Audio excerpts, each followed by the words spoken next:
I can't agree more, Daniel. Aren't we doing it all for our kids and grandchildren? Thanks so much, Tim and Daniel, for this fascinating discussion. And we are moving next to empowering transformation through digital currency. And there's no better person but to bring back to the Webit stage Miss Kristina Cornèr, Managing Editor from Cointelegraph. Kristina, thanks for joining us again. Hi, everyone. I'm really happy to be here as part of the Global Impact Week organized by the Webit Foundation. I'm Kristina Cornèr, Editor-in-Chief at Cointelegraph, one of the biggest and oldest publications on crypto and blockchain. And I'm so happy to have this wonderful topic today, empowering transformation through digital currency, that we will be talking about with my wonderful co-panelists. So I'm happy to introduce Sanja Kon, CEO at Utrust. Hi, Sanja, how do you do today?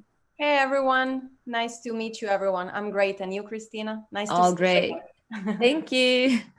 Hi, Lane Kasselman, Chief Business Officer at blockchain.com. Hi, Lane. Hi, Kristina. Hi, everyone at the conference. Glad to be here.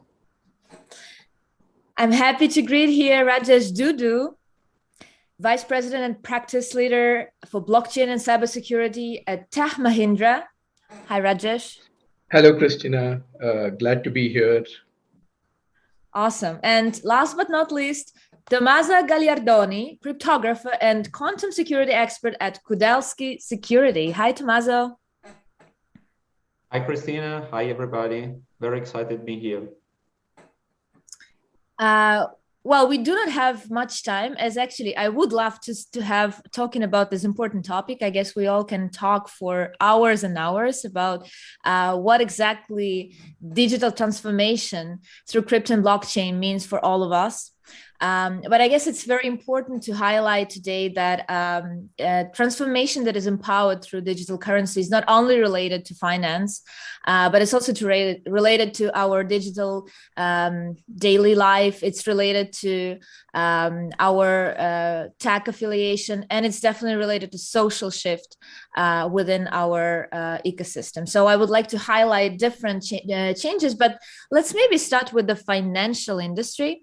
That is definitely the most clear case of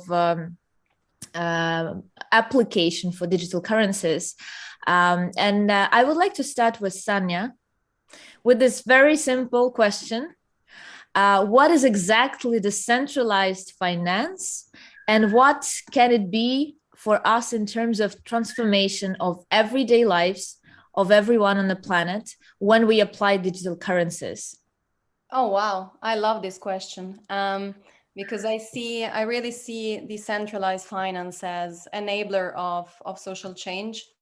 And what we've noticed in the past couple of years is that there is a transformation happening driven by DeFi. And that's because when people start to see that the traditional financial system is failing them and they see there is another alternative, they are changing already. So let's take like a super quick example. Even with stable coins, people can have super high rewards today. And that's fundamentally different from what a traditional bank can provide. And what I'm seeing is, whenever many people realize that, they make that shift and that they change. So I fundamentally see the centralized finance as the enabler of social change. And in particular for payments, because that's my field and that's what we do at Utrust, decentralizing and disintermediating traditional middlemen is key, because we are able to offer a drastic reduction in payment processing fees to merchants, up to 90%.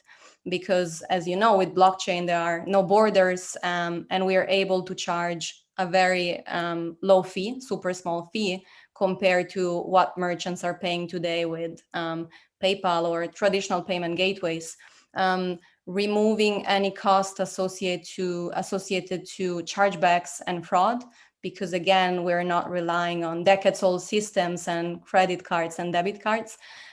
So it is a great enabler for transformation, social transformation, e-commerce, and the way we trade for both buyers and sellers. And it's super exciting seeing the rapid acceleration of the last couple of years. Awesome. Thank you very much for your input, Sanja. Lane, what are other pain points of the financial industry that you can highlight that could be overcome by the application of digital technology, blockchain in particular, and what is happening right now, in your opinion, with this digital transformation of the financial industry?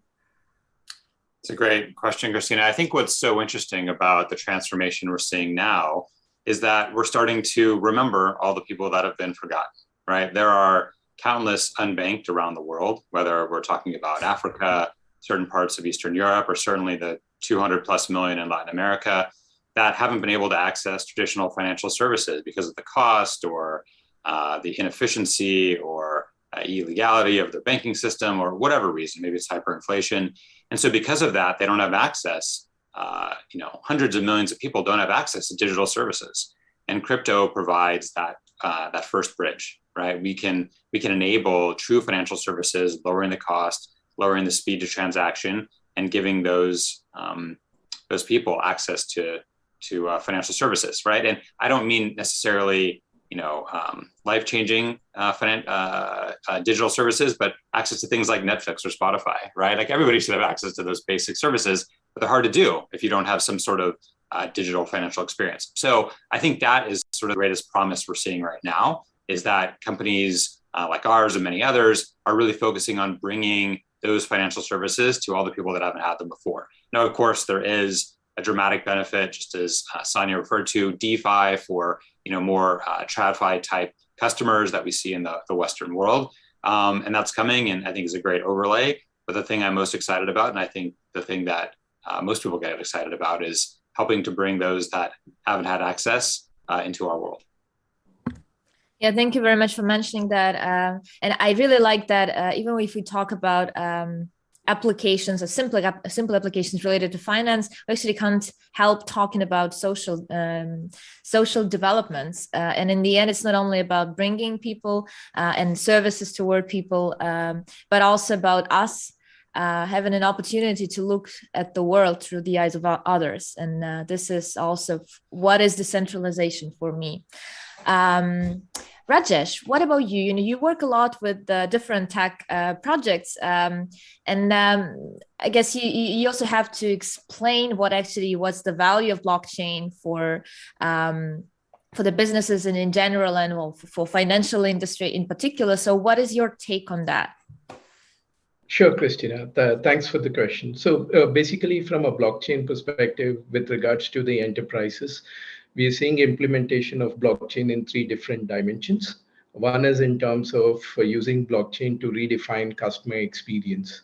And we've seen this being implemented in stores like Walmart, where a customer can go and then look at head of the lettuce, and then can say whether this has been grown organically or not organically, right?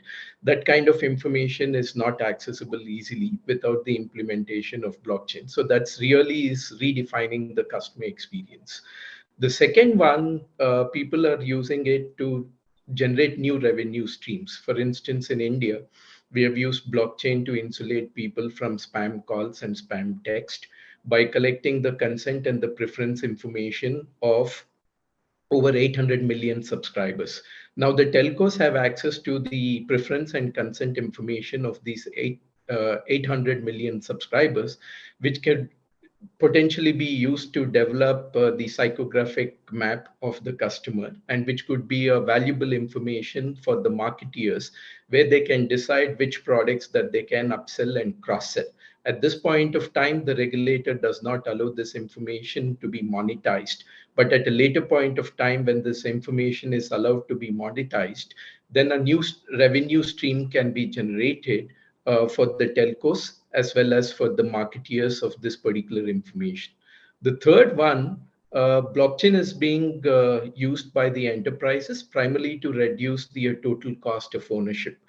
Because of the multitude legacy systems and also a lot of manual processes, and also the paper-driven processes are now they can be replaced and they can be easily digitized, and a digital thread can be created on blockchain, which is contributing to a lot of transformation of business processes within an enterprise and also across the enterprise, involving the partners and suppliers. So these are the three pivots in which we are seeing a very good implementation of blockchain, and the pandemic has only accelerated the adoption of blockchain. Coming to the finance area, there are many applications.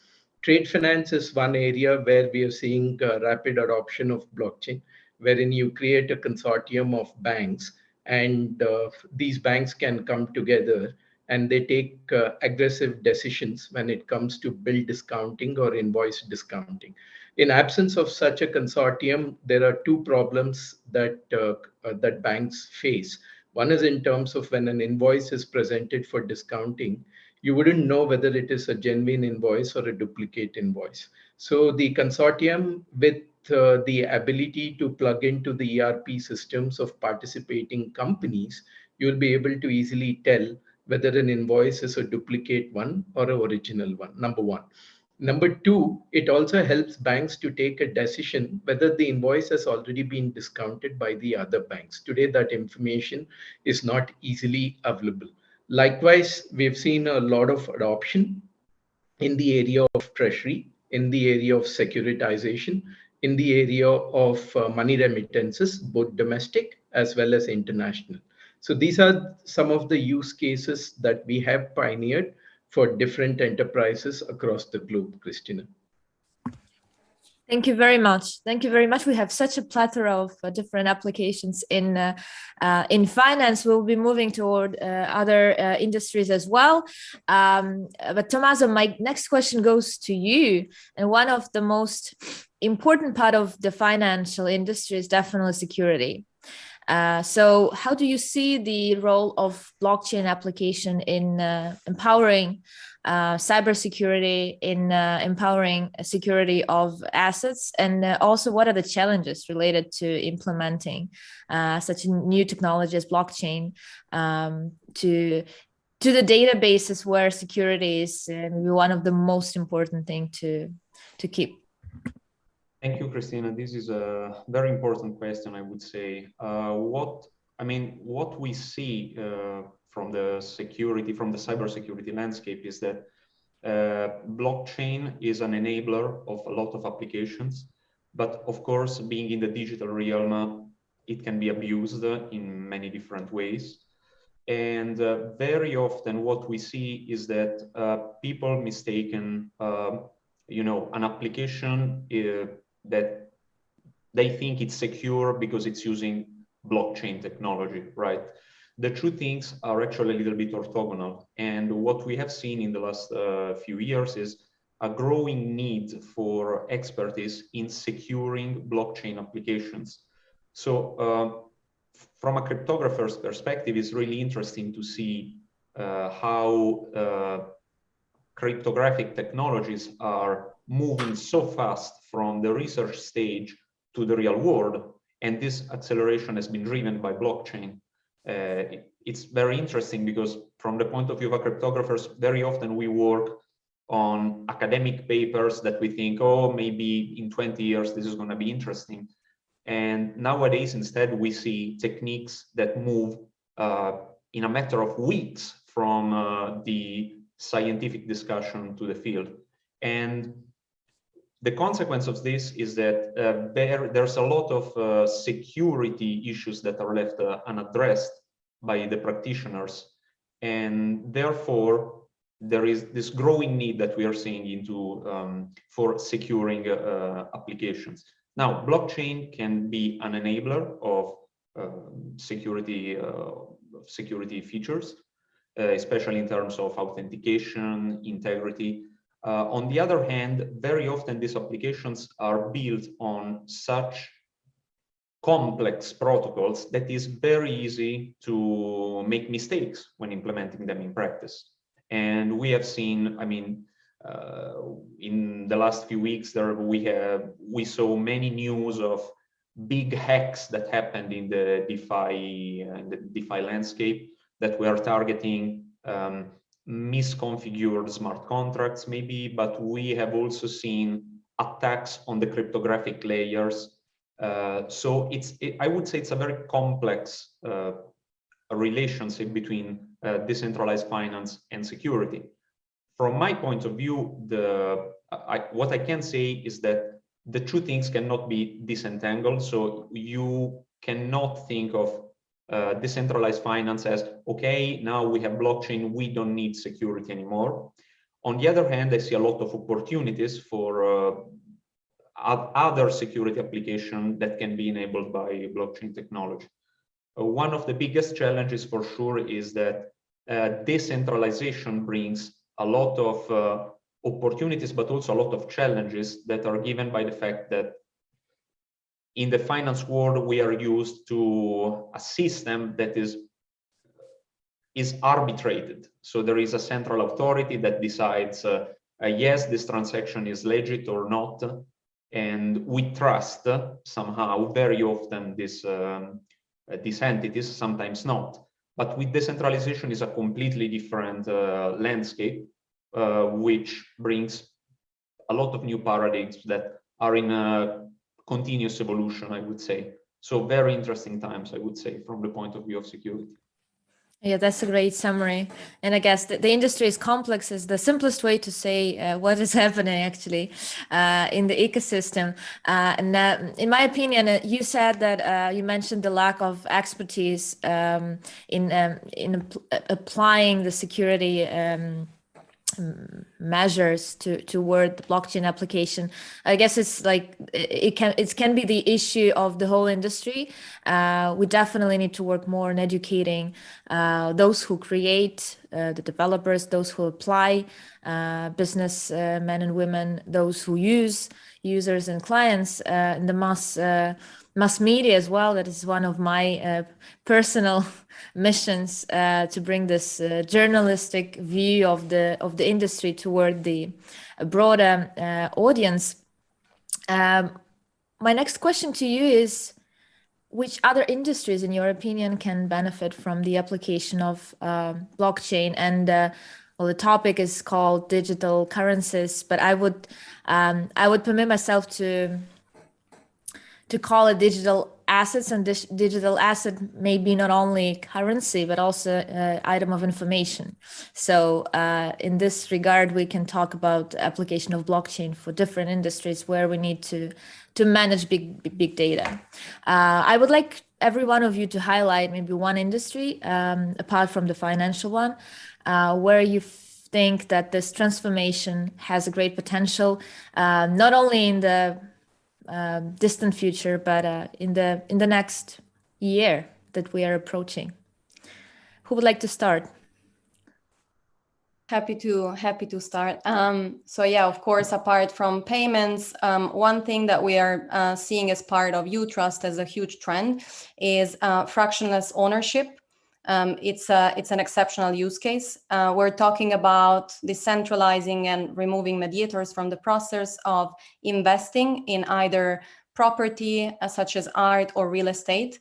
And really, blockchain technology in this case can allow you to invest your money very easily, very safely, and without the need of any other equipment than your phone. Going like more than that, we're talking about tokenization that really allows more people to participate in this kind of investment. So you don't need to purchase the whole building. You can buy 0.5% and own a fraction of it. And same with art. So it's really bringing more inclusion and allowing more people to invest in assets that were not available to them before. Awesome. Thank you very much, Sanja. Yeah, I can just, follow up to that on what Sanja was discussing. And I think, really it's this idea of NFTs, right? And there's so much, there's so much conversation in the press and just publicly about NFTs, I think related mostly to artwork and the, astronomical prices being charged for CryptoPunks and things like that. But the idea that real world tangible assets can be bought and sold more efficiently and reducing the probability of fraud is incredible, right? So For many years, it's been so difficult to trust another party in a transaction, right? And that's what we're really talking about is trust, whether it's real estate or whether it's just purchasing artwork. And so that's why you have escrow accounts, and that's why you have notaries, and that's why you have an entire industry that sits in between a buyer and a seller. And I think NFTs really do represent a giant leap forward in establishing trust between two parties and really speeding up transactions, which reduces the cost, which gives more people access to them.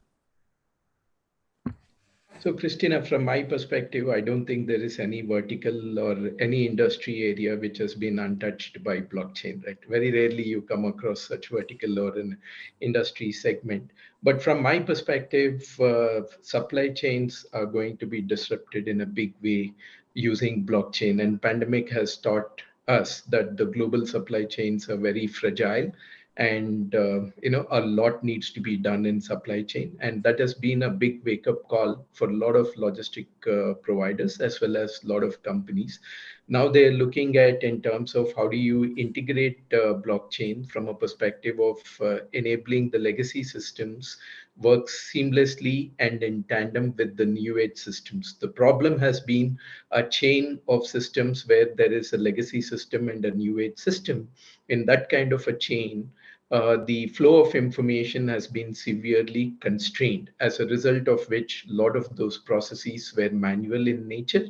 And then you got people to get to offices to get those manual processes going. But with the pandemic and everybody working remotely, all those manual processes have come to a standstill. And then enterprises had to figure out a method of solving this particular problem. And that is being solved through blockchain, through what we call as digital trading, wherein you create a sequence of information, both in upstream as well as downstream in a supply chain, so that information becomes fungible and then information flows easily, thereby speeding up the processes in the supply chain industry. So I think supply chain industry is going to be one of the biggest beneficiaries when it comes to both domestic trade as well as cross-border trade. Totally agree with you, Rajesh. Thank you so much. Tommaso, what is your favorite use case? Well, I think we are still kind of at the beginning of the blockchain era. And so my personal view is that there is a lot of different business cases that are right now trying to explore this new technology in search for applications, in search for improvements.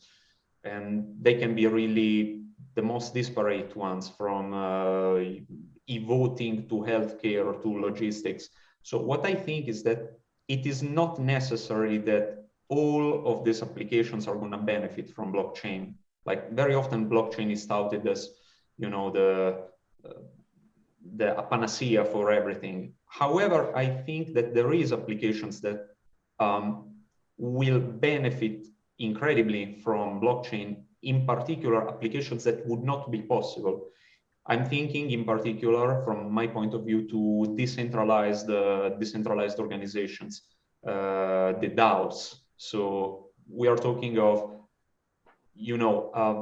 being able to collect the will of a pool of participants that participate completely anonymously toward a certain goal. And this is enabled by smart contracts. This is enabled by a series of technologies that would just not be there without blockchain. And the ability to build a new kind of governance for organization and structures that goes beyond the paradigm of one point of trust and a pyramidal scheme. I think this is very powerful, and this is going to have applications. Yeah, that was definitely represent an interesting case, and this again, in my opinion, reflects the social change, the power of community in establishing the future developments of important projects is something that we didn't see before, but that's now enabled by blockchain. Tommaso, I also would like to ask you another thing, because you mentioned that we are in the beginning. I totally agree with you. And in my opinion, though, the biggest potential that we haven't yet discovered lies not only in application of blockchain, but in synergy of blockchain with other technologies. So what is your take, being an expert on quantum computing, on the potential synergy of blockchain and quantum computing, and what are the current developments in this direction? Thank you. That's a very interesting question. Very often when people hear quantum computing and blockchain in the same sentence, that sounds like a buzzword soup, right?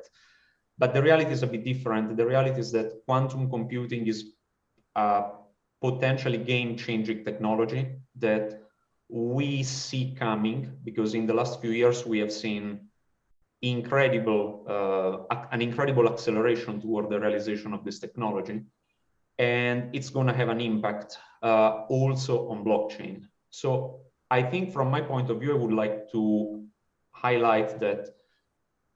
So when we talk of quantum computing, we are talking about a vast landscape of technologies, and what people are usually more interested in is the applications of quantum computing for breaking cryptography that is at the base of every blockchain applications that we know. However, quantum computing is not just a risk, it's mainly an opportunity, because it's an enabler of another technologies, of other applications that are probably going to arrive before the possibility of breaking encryption. The reason is that if we look at the evolution of quantum computing over time, breaking encryption is quite a faraway goal. Before that point, there's going to be a lot of other useful applications, thinking of chemistry, thinking of optimization, that are going to benefit society as a whole. However, if we look at cryptography and blockchain, it is expected that at some point, quantum computers will be able to threaten the current existing technology. So my take on this is that there is no time to waste, because when we look at blockchain nowadays, what we see is that most of the technology is based on quantum vulnerable cryptography. And even worse, it is not clear very often how to patch this technology to make it quantum resistant. There is proposals. The American National Institute of Standard and Technology is going to release, probably beginning of this year, a set of standardized cryptographic tools that are believed to be resistant against quantum computers. However, they have an impact in terms of performance, in terms of size. You cannot just take Bitcoin, for example, and replace the underlying building blocks to make it quantum secure. So I think, given that, blockchain technology is supposed to protect data, the integrity of data, the privacy of the users for a long time, if we don't act now in designing and building quantum resistant solutions, we are going to have a problem in the future. And this problem might manifest in 5 years, it might manifest in 20 years, it doesn't matter. If we don't act now, it's going to be too late, because it's going to take time to start from designing the tools to implementing to carrying it on the field. So it is definitely a developing landscape right now. What we are seeing is that quantum computing is evolving very fast. Thank you very much, Tommaso. Rajesh, you also work with the cybersecurity. What is your take on applying different technologies along the blockchain? What are the challenges and what is the potential for empowering transformation, the topic of today? Yeah, absolutely, Kristina. I tend to agree with Tommaso. So if you look at most of the cryptographic functions today, they are based on what we call as the trapdoor mathematical functions. The trapdoor mathematical function, basically you can verify, but if you want to decipher in terms of what's the value that has gone into for example, two prime numbers that have contributed to the to the cybersecurity or securing the information, it becomes extremely difficult to use the classical computers to decipher that. That's why it's the trapdoor mathematical function. And once quantum comes into existence, they'll be able to break those logics very easily. Having said that, a lot of research has been done with regards to the various cryptographic protocols that are there, from, for example, RSA cryptography to AES cryptography, to various other cryptographies that are being used. And it is estimated that the amount of logical qubits that are required are far in excess of the logical qubits that are there in existence today.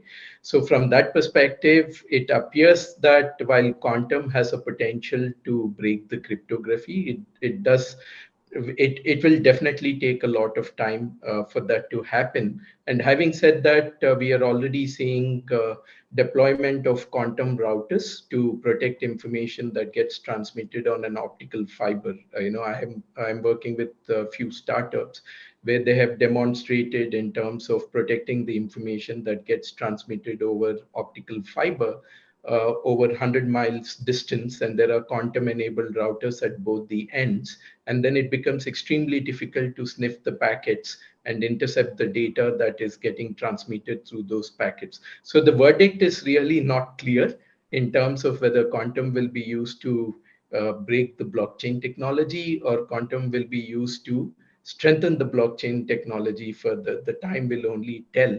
The verdict is still not very clear at this point of time. Thank you very much. While there is this exciting backend development in the field, there is also another one that is not less exciting, that is the formation of the regulatory and communications framework around the industry. Lane, you have had an incredible experience in creating regulatory campaigns and helping building regulatory frameworks and communication campaigns. What is your take on what is happening right now around the blockchain and crypto industry? And what is your take on what is to be happening next year, and what we, as those who are working in the industry, actually need not only to expect, but also how can we contribute to the healthy, sustainable development of our industry? Well, regulation is usually a topic that causes people to turn off a Zoom chat or to fall asleep, but I think it's actually the most exciting topic in crypto right now. And the reason for that is we're at the beginning of what will become a permanent regulatory framework for crypto in most of the major markets around the world. And the reason that's so important is that crypto, for the most part, has existed in a bit of a regulatory gray area for more than a decade, which means there are maybe some rules that apply, but probably rules that don't apply.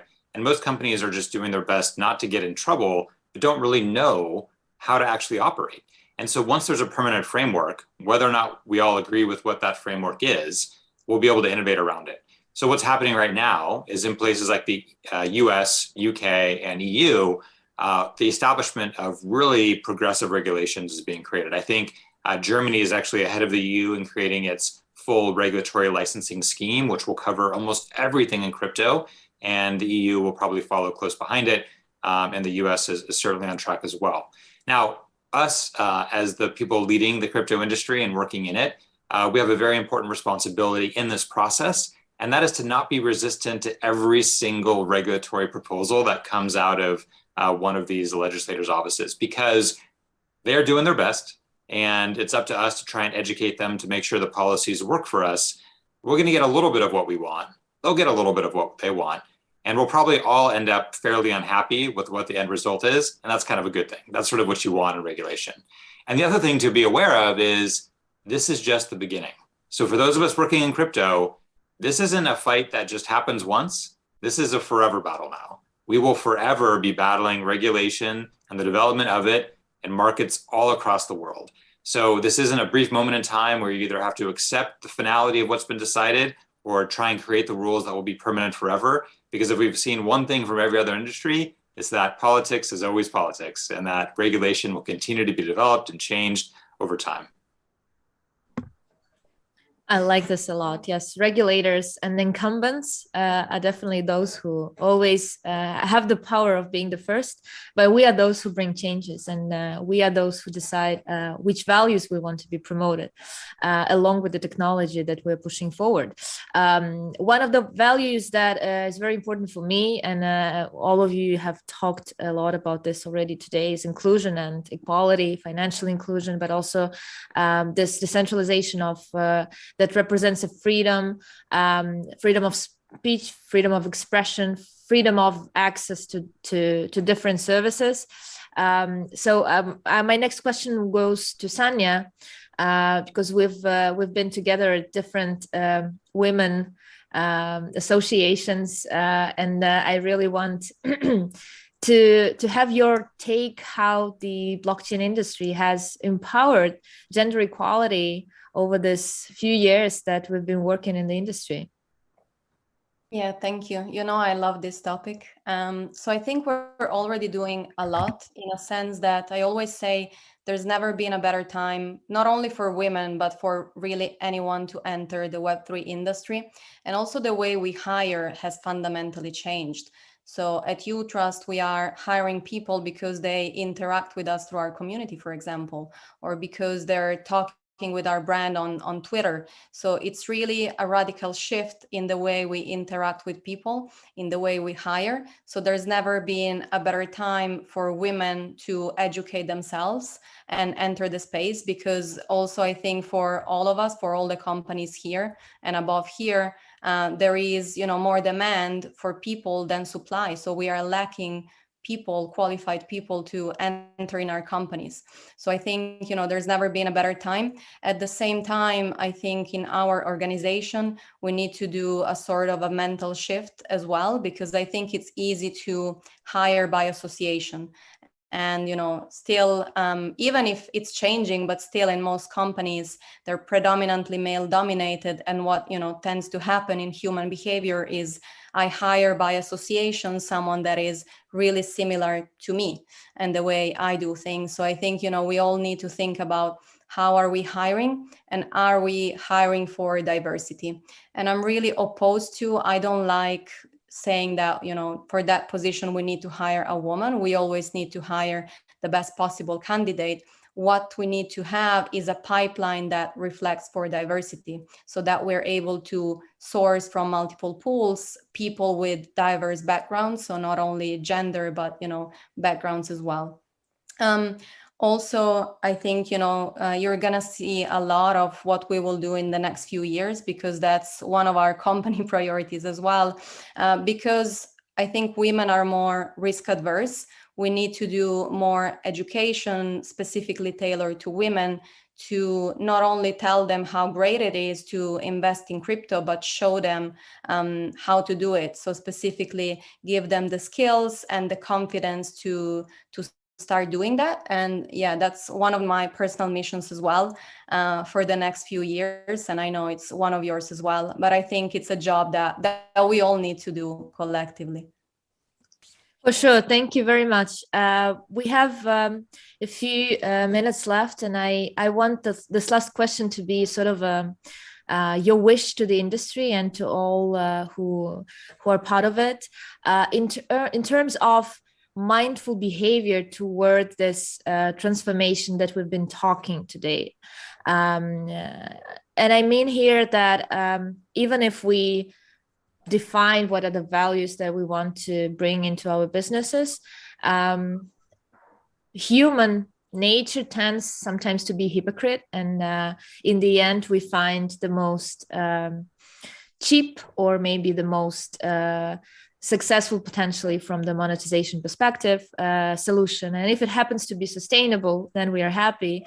And if it's not, then maybe we try to somehow conceal the fact that it's maybe not the most sustainable solution that we find. So I want us to think a little bit, to reflect together, what should we as developers, as experts, as business people to do and to think about while moving forward this new, very young and potentially tempted by different temptations industry. So what will be the advice to this young boy and girl or whoever that is blockchain industry moving forward? Who wants to start? I'm happy to jump in. My quick thought here is that, to all of us, it's crypto, but to most of our customers, it's money, right? And I think remembering what our fiduciary duty is, regardless of whether you're developing a new chain or developing a consumer product or even an institutional product, we have a real responsibility to our customers to safeguard their assets, because to them, whether they have, 10 euros or a million euros, it's critical. It's their money invested in crypto, and it's a responsibility that I think a lot of companies are starting to realize is so critical, but that we all have to assume and remember every day that we're doing our work, it's somebody else's value that we're being the stewards of, and we can't forget that. Thank you, Lane.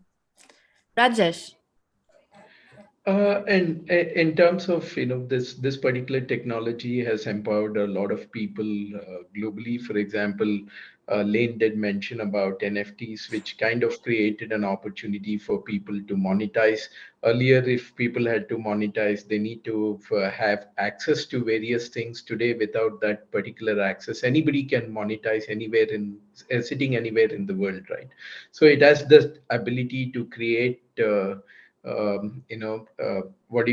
empowering people, and also the ability to create value for what they are good at. So people should look at it and should basically see in terms of how to harness it further and make it accessible to a lot more people around the world. That would be my take.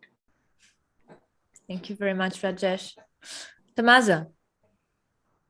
Well, my take on this is don't be greedy, don't follow the hype. So when I think from an ethical perspective that very often we tend to overlook, it is tempting to jump on the bandwagon because there is money to make.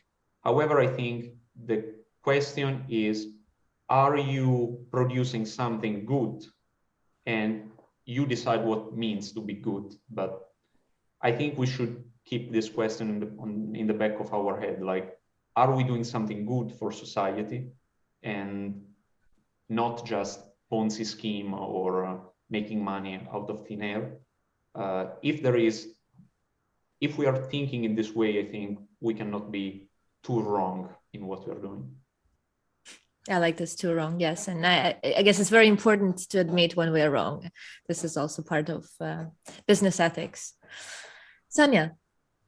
Yeah, I think when talking about monetization, as companies, of course, we need to monetize, we need to make revenue, but never forget why we are in this space and really our mission.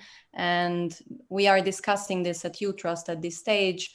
We are already in a great place where we offer merchants a really low fees, but what can we do more for our mission to really enable everyone to participate in the global trade?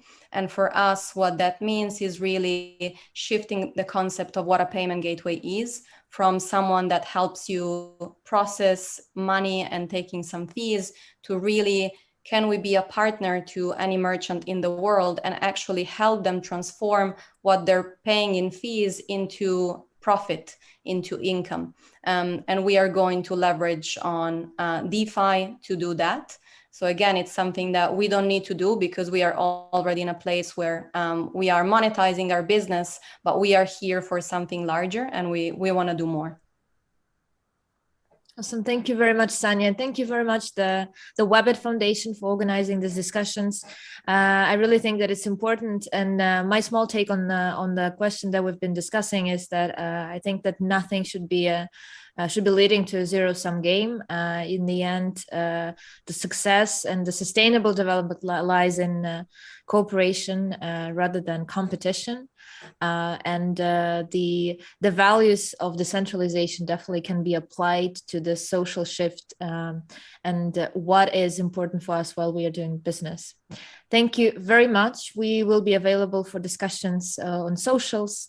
Please tag us and as well as Webit. And thank you again for bringing us all together. That's been a great pleasure. Thank you. Thank you, Kristina. Thanks. Thank you very everyone. much. Thank you. Thanks for having me.